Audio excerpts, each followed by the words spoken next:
Introduction. When an object changes its position with time, it is said to be in motion. Cars, buses, trains, aeroplanes, etc. are the objects that first come to our mind when we talk about motion.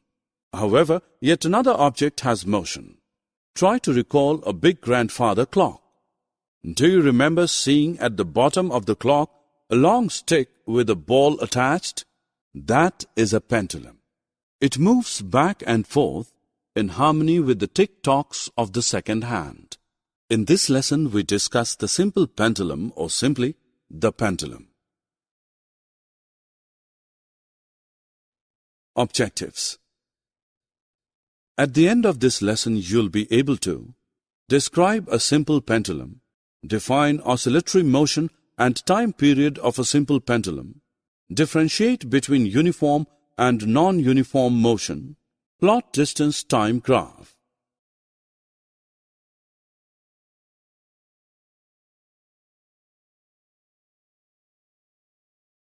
Have you ever observed a wall clock? A simple wall clock or a wristwatch has a circular dial with 3 needles. The circular dial is divided into 12 equal parts, with each division representing 5 minutes. Observe the dial more closely and you will find that it has 60 smaller divisions in it.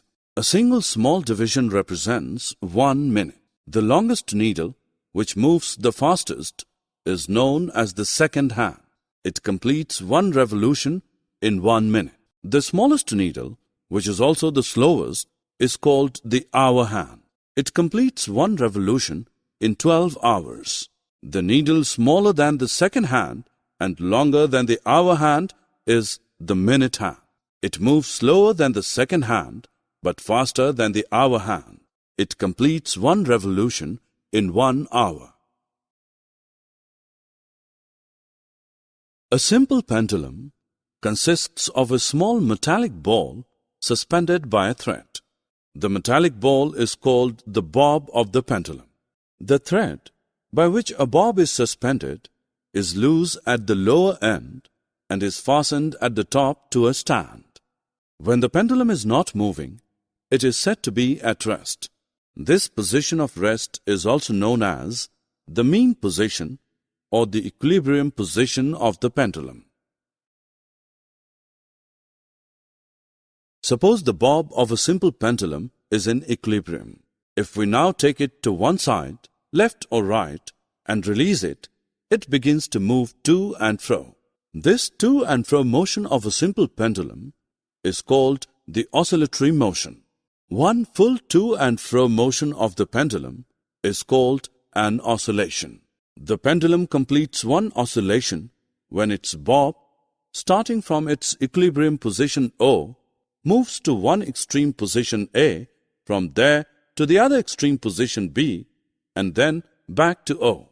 Alternatively, an oscillation can also be measured as the movement of the bob of a pendulum from one extreme position A to the other extreme position B and back to A.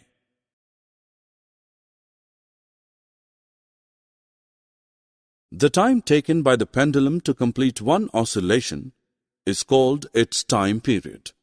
You can compute it with the help of this simple exercise. Take a simple pendulum. Let it come to rest.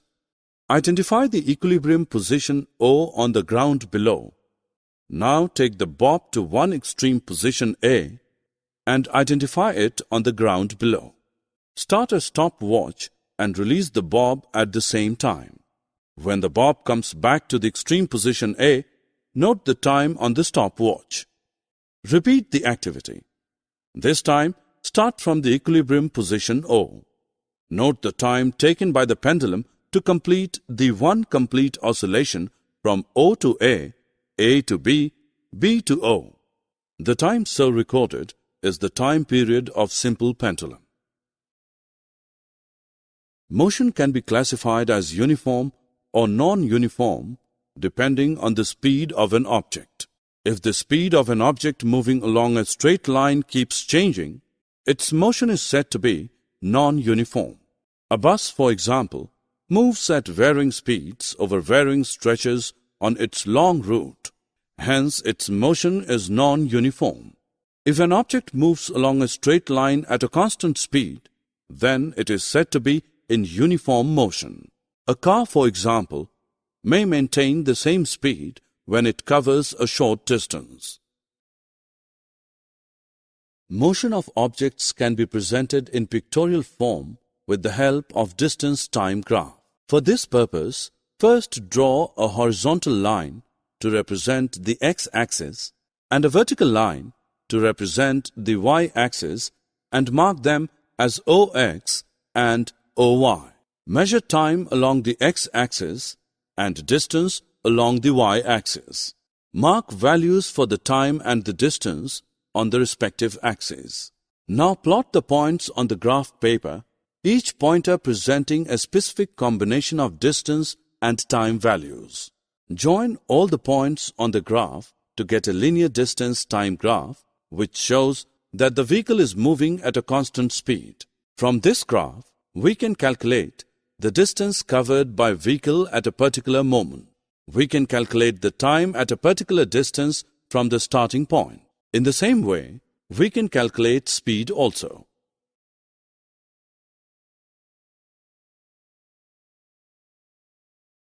Summary.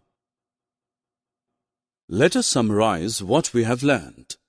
To and fro motion of simple pendulum is called oscillatory motion.